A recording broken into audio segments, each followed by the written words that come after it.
We live in a day and time where access to information is unprecedented. That's right. Amen. And if you think that those men were purposefully misleading, then that's on you. I don't think that.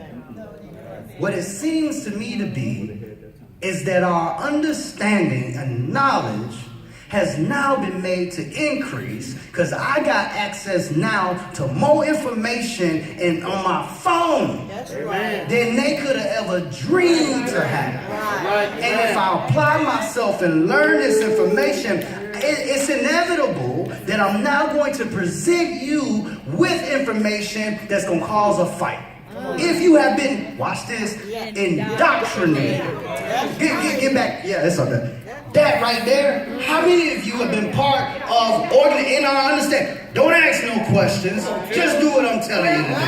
That's not learning, people. That's indoctrination. And when you get under a minister or anybody that says, do what I say, don't ask me no questions, you better run for the hills because they are going to move over you. Right, all right. Listen. So with all that's been happening, I'm going to my second point. I should have said this in the beginning. Now, a lot of us of this fellowship we've seen we on Facebook. And I'm doing this because some of you asked me this question specifically. Because we had Dr. Hayward here. We had him here. And he spoke with us. And when we are in fellowship. And one thing we do in the church, I can't stand this. Come on. We speak truth in the shadow. Yeah. And put a mask on when it's Sunday. I can't do it. I roll with you for so long, but there's some type of way God built me at some point. I gotta tell them people. I gotta tell you. I gotta tell you stuff because I want you to learn and to study for yourself. So what has happened? What happened with that video, that stuff that you've seen in the question about instrumental music? Not gonna go too deep into it, except to say what Dr. Hayward said is 100% biblically correct. Amen. But what he said does not fit the old paradigm. All right. Thousands of people in this fellowship right now are either struggling, or they calling him a heretic, or they saying we all in. Some saying they all in with him because he's him and not because they understand. Right. If you've been in my class, you know I've been teaching it. I understand it. But why you didn't teach a lesson? Because some of us need more steps than others. And until you come to the class and get the steps, it's hard for me to teach you because dissonance requires you. It's a defense mechanism. I'm gonna get to point two. Let me say a little bit more about cognitive dissonance. I'm gonna go to this instrument thing. Cognitive dissonance is a protection, okay? Biologically, it protects you. Can you imagine, like in my story, this individual I had a Bible study with, he had been taught things by his mother, by his family members, by pastors or teachers and people he looked up to, people he trusts. See, just because somebody tells you something wrong, don't mean they hate you. They could simply be misinformed. So be careful about judging. Even though the book says we shouldn't judge, right? And if you're going to compare, you got to do the book. To do it, you got to understand the book to compare. But we have to get that human understanding. This is why, church, when you're talking to your family, when you're talking to members of the church even, and you present them with facts, the question is, why don't people accept facts?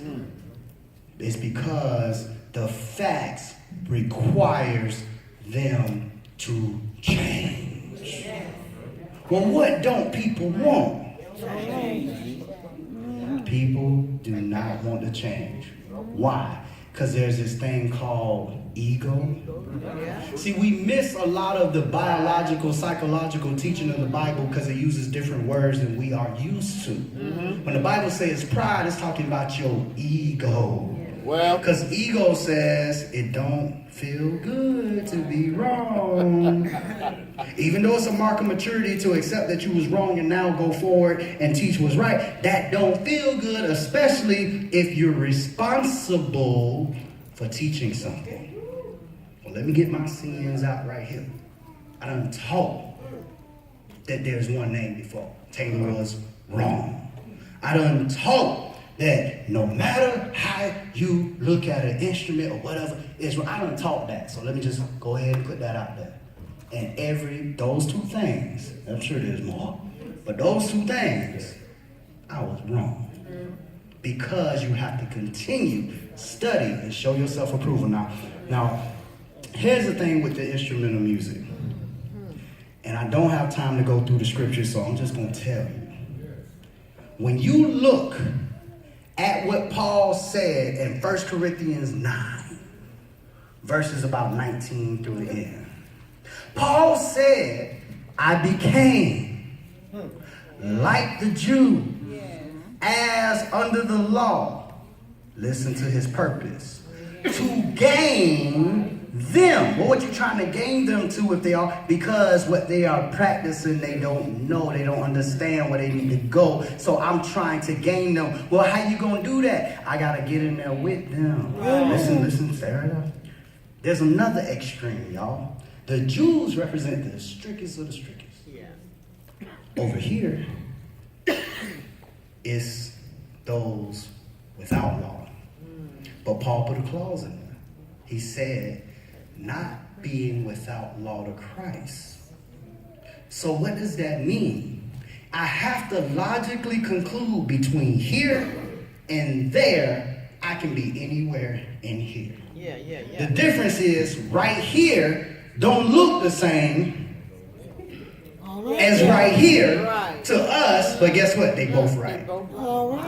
They both right. Think of the line. If I'm here, I am in between where I am allowed to scripturally be. The problem is if I have spent 50 years here and I find out that society has changed and there may be people I'm teaching saying, hey, we need to be doing what's here in order to grab them. You have people today saying, no. We've been doing it like this 50 years. Don't reinvent the wheel. We ain't going to do nothing different. We're going to stay the course. We're going to do it. We're going to stay right here in the middle of this road. Come on now. Everything is changing around us. Even though he told us that the children of the world are smarter than the people in the church. That's in the book too. Right. But we ain't going to listen. We're just going to do it this way. That's the way Kiva did it. That's the way this person did it. That's the way it was done. That's the way it was always done. Meanwhile, I'm saying 2,000 years ago it wasn't done like that. Well, did y'all catch what I just said? yes. We act like the whole of the church is in the last 100 years. You missed it. Your paradigm is messed up. So when you start to understand the depth of this, you can back up from yourself and your peer, and then you can deal patiently. Because here's what I know. I listen to these arguments, these things. I have patience now because I know their mind is psychologically trying to keep its identity when the facts that have been presented in front of them requires them to change their identity. And what we don't want to do, we don't want to change. What we do in the church also, unfortunately, we kill our prophets. Say it. Come on. We kill them. Say it. Because anytime somebody comes with information that's verifiable and fact, and it doesn't fit what the so-called prophet said before, then the one coming later must be wrong. We have to think about this and think for ourselves. But what's the blockage? Look at this slide. That's a blockage in thinking for yourself. Why? Because when I indoctrinate, here's what I'm doing. I'm building a frame of reference for you to filter all your information through. So when I have control over the frame of reference, that means the information that gets to you, I control. The information that don't get to you, I made sure it did. And this is effective not only in the church, you see it in the media. Some of y'all still sleep, I'm gonna say it anyway. Come on. Listen, when you have outlets that go and only present to you one side and what they want you to see, you can't ask questions about it.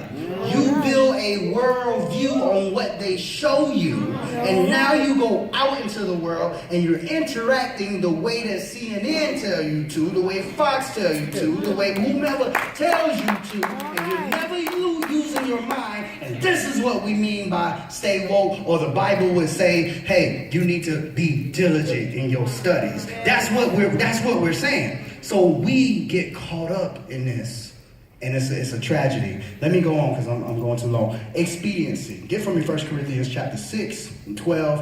I'm going to mention that. I'm going to mention truth. I'm going to say a little bit more about cognitive dissonance, and we're going to be done. Corinthians 6. We'll use 6, 12, but it's also in 1 Corinthians 10:23. You can write those down. Okay, what do we got? All things are lawful unto me. Hold up. I ain't got time to do the liberty teaching, but there are some things that some of us can do with understanding that the rest of us can't. I'll leave that one right there. Read. But all things are not expedient. Okay. Expediency. So there are some things I can do, but depending on the circumstance, I should not do. Did y'all hear what I just said? Yes. That's not the same as condemning a practice that is inherently sinful. What are we talking? Take instrumental music, for example. Let me get my phone. You can say that instrumental music is, see, right there, I'm dealing with it myself. Because I've been in this thing, and half of what I know about people is that for some reason people don't listen to what you say. They hear what they want to hear. Well, It's a tragedy. So let me just say it. It's not sinful, but it's not necessary. all right. I agree with what Harry said. And what I'm doing right now, I'm doing it for a reason. Because we don't do that. You know what we do? We hide it. Oh, I hope he gonna get some smoke. Let me go back here with the tribe. And I want to keep my church, so I ain't gonna associate myself with Hayward because he done messed up. No. No, that's not the way. You are caught up in what we call a tribal, understanding. It's primitive. You know why? Because when you're a member of a tribe, and you come up in that tribe, you're trying to do things, say things that what benefit the rest of the tribe. Right. Because guess what? I know. Oh man, don't get me this. I know y'all been told you on the spinning ball. I know you've been told that, and that's what everybody believes. But you might be surprised that there's evidence to the contrary. Some of y'all don't know. That's cool. If you know, then you will study. I say that for a reason. Let me get some Bible. All things are lawful for me, but I will not be brought under the power of any. Now watch expediency here. Many times we do things we know we can lawfully do, and then somebody feel uncomfortable. They say, well, I don't know if we should do that. Well, why shouldn't we do that? Well, I don't know if it's expedient. Think about that.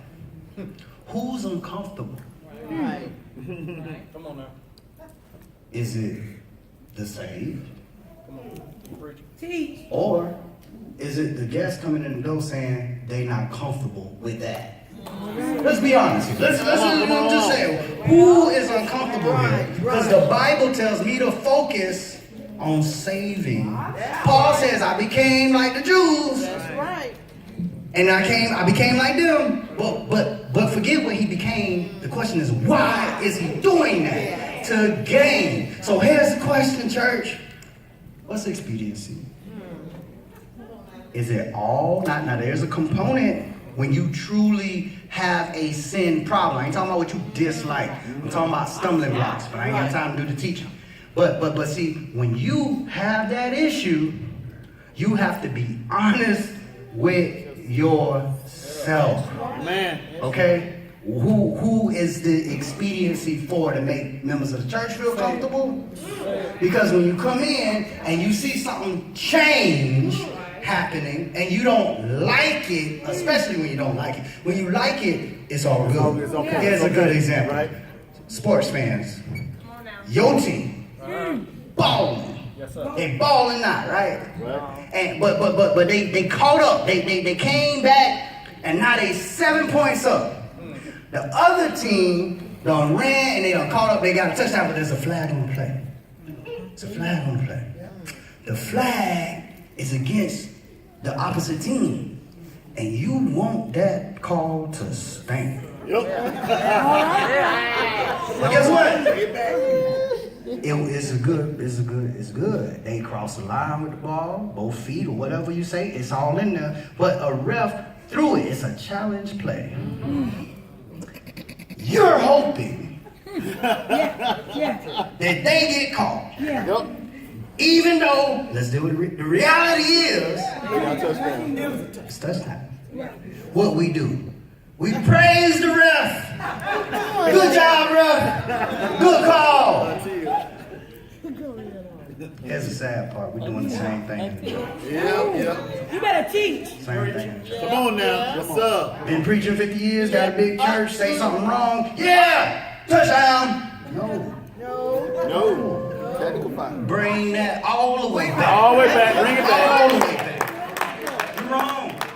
And we want to go for our team regardless of right and wrong. And Christ never told you to be about that. The only team you're supposed to be on is his team. You're on the spirit team. And when you on the right team, you are the majority. You always win. You can do all these things and all this is permissible. But we don't want to say what's permissible because we are scared. All right. Okay, so you scared? Watch this. Faith. Come on. All right. How you gonna have faith and be scared of truth? Okay, let's go deeper.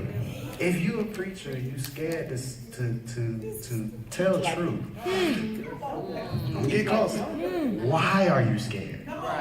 Oh, let's be real, because people won't come. All right, Dad. Oh, but what happened when they won't? Oh, ain't gonna be no money. Oh. Are you foolish? Because you're teaching something, they might get scared. They might not come back next Sunday. You're right, they might not come back. But faith. Right. Good. Right. So my question becomes, do you really have faith to say what you say in the shadows? Do you really have faith enough and the ability to teach it in such a way that you educate these folk and you lift the church up from where they are and stop hiding in the shadows? And this is why people that tell the truth problems with people that tell. Everybody say they want truth. They say. Do you really want the truth? Because kids, they so innocent. Jesus say you gotta become like a child. That's right. Okay. You want the truth, the innocence of a child? Because when you walk in and you don't look so appealing to the eye, a child face, and they might even say,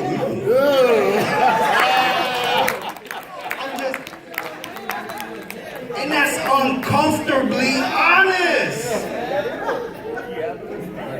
What you say when you see that baby and that baby not really, you say, oh, that baby always smiling. See. I ain't got no other example. This stuff come to me when I'm up here, but y'all can relate. But you know good and well you done seen some ugly babies. Now, see, don't get me. I ain't seen nobody. I ain't called Eric. All Northbound babies look good. I mean that. Because I could just have kept that if I didn't believe that. I believe. No, y'all good. So,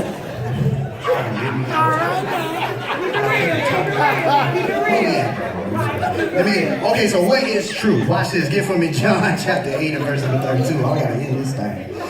Talking about ugly babies in the pool. This guy right here.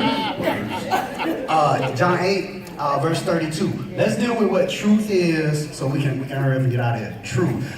Jesus, listen to what Jesus said. And I put this out there because and one, thanks to Sister Jefferson for being so diligent, putting up our videos, putting our stuff out there. Give our brother coffee. Because I guarantee y'all, our organism is watching what we do. Some of them are getting free from it, while others are talking about it in a negative way. But guess what? Truth makes you free. Amen. Watch it. Jesus said it, breathe. And ye shall know the truth. You shall know. to be intimately acquainted with a body of knowledge. Know it. Breathe. And the truth shall make you free. So you have to know Have to know. in order to obtain this thing called truth. Well, The word there for truth is the original word aletheia in the Greek. When you get this word, it means that which stands alone. And we say things like this about truth. Truth don't care nothing about your feelings. It don't. It doesn't. Because none of us in here are going to change the pages or change what it says. I'm finna make you uncomfortable. This ain't got nothing to do with my lesson, but I'm finna make you uncomfortable. Come on. Y'all heard what I just said about nothing is going to change those pages? Right. That don't mean that a few hundred, a couple hundred years ago, that there wasn't an attempt to change it.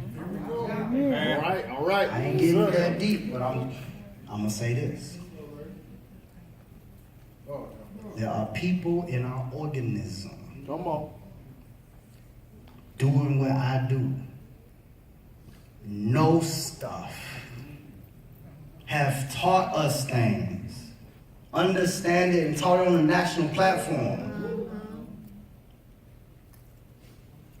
But the people ain't ready.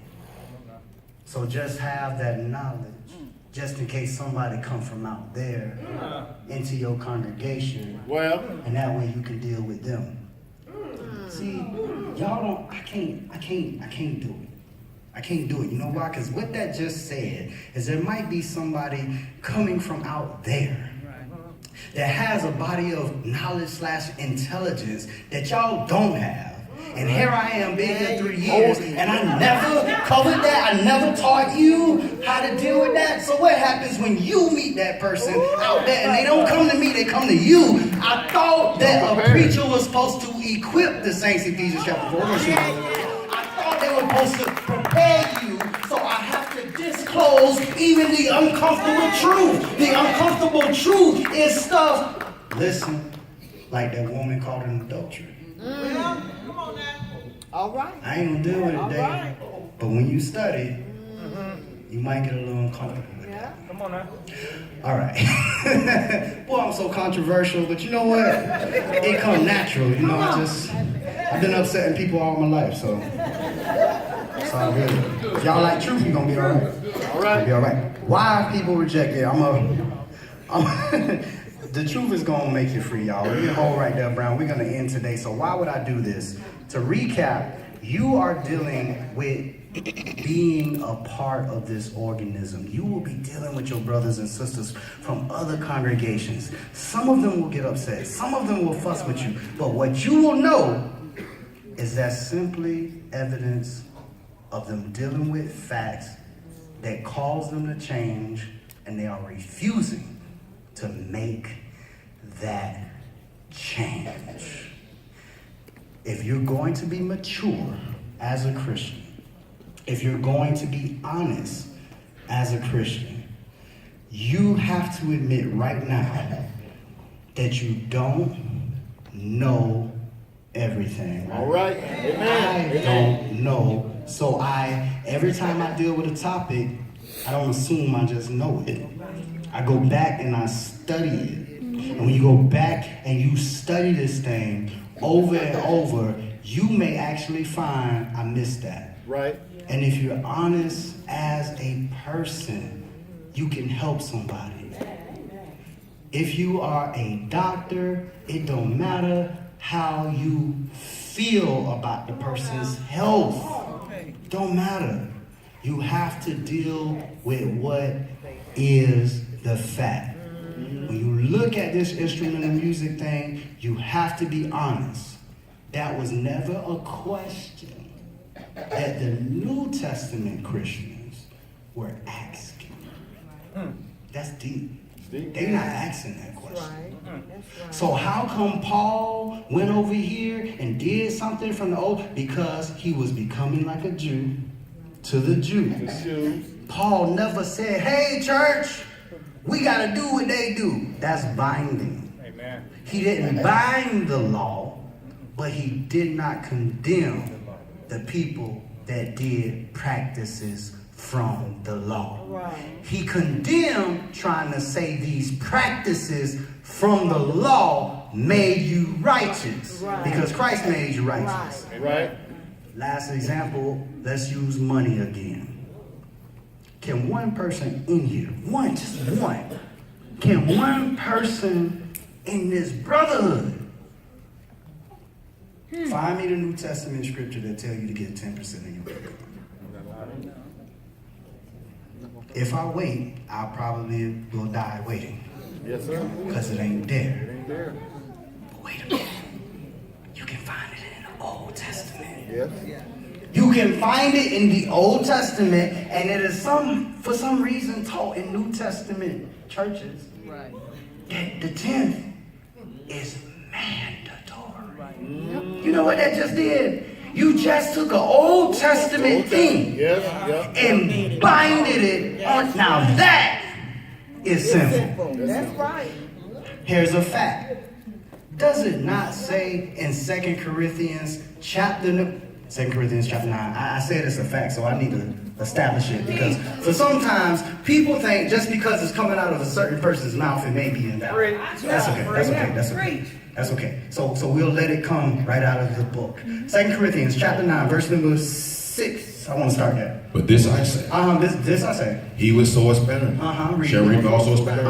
That's not a percentage. Nope. Nope. Because when you look at it proportionally, $1 may be a lot for somebody. Yes, sir. Amen. $500 may be nothing to some people. That's right. Read. And he was so bountifully. He is so bountifully. Shall reap also Shall reap also bountifully. by read. Every man, according as he purposed in his heart. 10%. According as he purposed in his heart. Do what the church According they as say to he do. has purposed in his heart. Aye, that's Bible. Okay. Read. So let him give, So let him give. not grudgingly. How many? You may have, listen folks. Just because you have the money to pay a bill, don't mean I want to give you my money. Y'all ain't get it. I give to Verizon grudgingly. I want it back. But I know if I take it back, you will cut it off. But if I didn't have to pay you, I promise you wouldn't be getting this money every month. You understand grudgingly? Don't you come up in here and put in that plate and want it back. Guess what? We gonna take it, but God ain't gonna bless it. That's right. Because you know your heart. And anytime somebody in this organism, and I don't mean here, I mean organism, I'm talking about the churches of Christ. Anytime somebody want to sit here and say, oh yeah, 10%. Listen, man, check yourself. Okay, how old are you? How old you are? This says this, and your paradigm has to change. Yes, sir. You know why we want to teach the rule? Because the rule makes sure I don't need faith. No, hold on. The rule precludes me needing faith to walk on. Because if I know you gonna give 10, you gonna give 10, and I know what you make, guess what? I know. Oh, I need a raise. Raise up in here. Now listen, y'all know me like anybody. The Bible says two things about money in the New Testament. Take care of the preacher and take care of the members that need it, the broke members or the hurting members, whatever category you fall in, we gonna take care of you. And if somebody had a problem with broke members, I'm one of them, so just don't worry about it. Or of necessity. Necessity? What meaneth necessity? It means you supposed to do it. You got to do it. That's a problem. If that text said don't do it of necessity and don't do it grudgingly, how are you pulling something from the old and telling people it's a requirement and then sit up in here in this organism and think you honest and nobody says nothing to you because you got gray hair, because you older, because you got great grandkids? Listen, this knowledge predates everybody on the earth. That's right. Amen. So it was here before you got here. It's going to be here after. I didn't make these rules. Some people got a problem with the way I present it. Okay, get past that. Look at the content. Is the content true? Then allow the content to change your paradigm. And another thing, I'm sorry. Stop telling people that they can't use their monies and the things that they worked hard for. Sold some food that we don't use dinners to take care of the church. If you don't get out of here with that flip of the hand lie. Just because you give it to an organization and bring it from the organization and say, now we'll give it to the church, it's the same money. Don't front, don't front, don't front. We keeps it real. Thank you very much. Because that's book, chapter, and verse. And I'm done with that. I'm done. I'm going to quit. I'm quit. And another thing. Stop acting like everything that happens in worship is worship. Come on, Announcements ain't worship. What happens is when a woman get up and give announcement, you just got messed up in geographical location because you thought she was participating in an act of worship and somehow usurping authority over a man.